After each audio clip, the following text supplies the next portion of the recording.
ತುಮಕೂರಿಗೆ ಇವತ್ತು DCM visit ಮಾಡ್ತಾ ಇದ್ದಾರೆ. ಸೊ ಆ ಸಮಸ್ಯೆ ಬಗೆಹರಿಬಹುದು ಸರ್? ನಾನು ಕೂಡ ನಿನ್ನೆ ಮಾನ್ಯ ಉಪಮುಖ್ಯಮಂತ್ರಿಗಳನ್ನು, ನೀರಾವರಿ ಸಚಿವರನ್ನು ಭೇಟಿ ಮಾಡಿದ್ದೆ. ಅವರು ಇವತ್ತು ಎತ್ತಿನೊಳೆ ಯೋಜನೆಯನ್ನು ನಡೀತಾ ಇದೆ ತುಮಕೂರು ಜಿಲ್ಲೆಯಲ್ಲಿ ಮತ್ತು ಇಡೀ ಹಾಸನದವರೆಗೂ ಅಲ್ಲಿಗೊಂದು ವಿಸಿಟ್ ಮಾಡಿ ಅಕ್ವಾಡಕ್ಟು ಭಾಳ ಚೆನ್ನಾಗಿ ಕಟ್ಟಿದ್ದಾರೆ. ಸುಮಾರು 7.5 ಕಿಲೋಮೀಟ್ರ್ ಏನೋ ಒಂದು ಅಕ್ವಾಡಕ್ಟ್ ಕಟ್ಟಿದ್ದಾರೆ. ಅದಕ್ಕೆ ಅದನ್ನೆಲ್ಲ ನೋಡ್ಕೊಂಡು ಬರ್ತೀನಿ ಅಂತ ಹೇಳಿದೆ. ಬೇರೆ ಏನು ಮೀಟಿಂಗ್ ಅದೆಲ್ಲ ಮಾಡೋದಿಲ್ಲ. ನಾನು ಹೇಳಿದೆ, ನನಗಿಲ್ಲಿ ಆ್ಯಂಟಿ ಡ್ರಗ್ ಕ್ಯಾಂಪೇನ್ದು ಸಭೆ ಇದೆ, ಅದಕ್ಕಾಗಿ ನಾನು ಬರೋಕ್ಕಾಗಲ್ಲ ಅಂತ ಹೇಳಿದ ಮೇಲೆ ಮೀಟಿಂಗ್ ಎಲ್ಲ ಕ್ಯಾನ್ಸಲ್ ಮಾಡಿದ್ದಾರೆ. ಅಲ್ಲಿ ಒಂದು ಏರಿಯಲ್ ವ್ಯೂ ನೋಡ್ಕೊಂಡು ಬರ್ತೀನಿ ಅಂತ ಹೇಳಿ.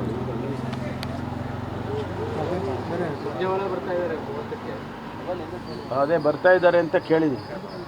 ಅವರು ಏನಕ್ಕೆ ಮಾಮೂಲಿ ಬರ್ತಾ ಇರ್ತಾರಲ್ಲ ಅವರು. ಅಲ್ಲಲ್ಲ, ಅವರು ಆ್ಯಸ್ ಎ ಜನರಲ್ ಸೆಕ್ರೆಟ್ರಿ ಪ್ರತಿ ಸಾರಿ ಅವ್ರು ಬಂದು ಹೋಗ್ತಾರೆ. ಈ ಸಾರಿ ಏನಾದರೂ ಸ್ಪೆಷಲಾಗಿ ಏನೂ ಇಲ್ಲ, ನನಗಿದ್ದಂಗೆ ಇಲ್ಲ, ನನಗೆ ಮಾಹಿತಿ ಇರೋ ಥರ. ಆ ಸಂದರ್ಭದಲ್ಲಿ ಶಾಸಕರು ಯಾರಾದರೂ ಭೇಟಿ ಮಾಡೋರಿದ್ದರೆ ಮಾಡ್ಬೋದು. ಸರ್, ಈಗ ಒಂದು ಕಾಂಗ್ರೆಸ್ನಲ್ಲಿ ಯಾರು ಅನುದಾನವನ್ನು ಕೇಳ್ತಾರೆ ನಮ್ಮನ್ನು ಬೆಂಬಲಿಸಿ ಅನ್ನುವಂಥ ಪರಿಸ್ಥಿತಿ ನಿರ್ಮಾಣ ಆಗಿದೆಯಾ ಸರ್? ಯಾಕಂದರೆ ಕಾಗೆ ಅವರು ಹೇಳ್ತಾರೆ DCM DK ಶಿವಕುಮಾರ್ ಅವ್ರಿಗೆ ಜೈ ಅಂದರೆ ಅನುದಾನ ಸಿಗುತ್ತೆ ಅನ್ನೋಂಥ ಮಾತುಗಳನ್ನೆಲ್ಲ ಆಡಿದ್ದಾರೆ. ಅದು ನನಗೆ ಗೊತ್ತಿಲ್ಲ. ನನಗೆ ಅದರ ಬಗ್ಗೆ ಮಾಹಿತಿ ಇಲ್ಲ. ಮತ್ತೊಂದು ಸರ್, ಸುರ್ಜೇವಾಲಾ ಅವ್ರನ್ನ ಬದಲಾಯಿಸಬೇಕು ಅನ್ನೋಂಥದ್ದು ಏನಾದ್ರು ಇದೆಯಾ sir?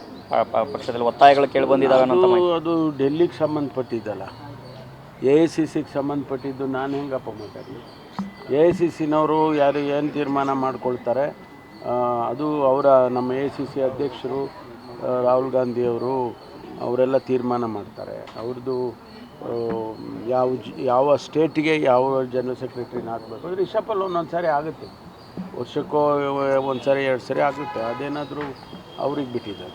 Sir, there is too much of internal bickering in the Congress party. We have seen Siddaramaiah has gone with 3 to 4 of his close aides and met the general secretaries there.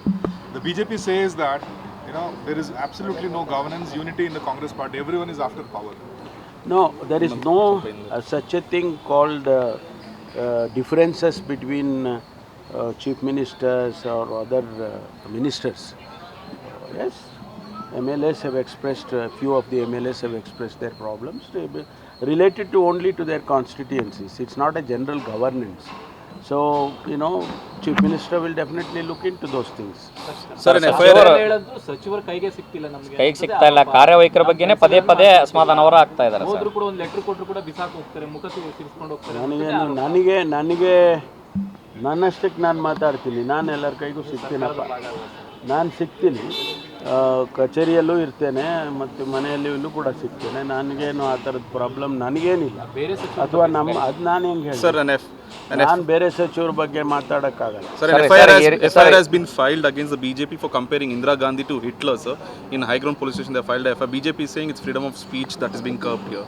See, FIRs are registered based on certain either complaints or suo moto if there are some things which generate animosity among people. Yes.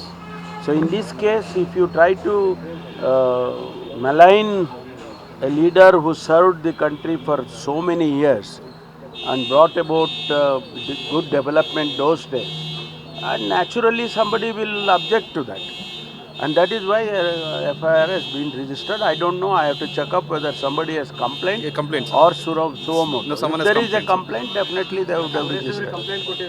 ಅಲ್ಲ, ನನಗದು ಗೊತ್ತಿಲ್ಲ, but complaint ಕೊಟ್ಟಾಗ register ಮಾಡ್ತಾರೆ. ಆಮೇಲೆ ಅವರು investigate ಮಾಡಿ ಇದರಲ್ಲಿ ಏನು ಸ್ಟಫ್ ಇಲ್ಲ ಅಂತೇಳಿ ಬಿ ರಿಪೋರ್ಟ್ ಆಗ್ಬೋದು, ಇಲ್ಲ ರಿಜಿಸ್ಟರ್ ಮಾಡಿ ಮುಂದುವರಿಬೋದು. ಅದು ಗೊತ್ತಿಲ್ಲ.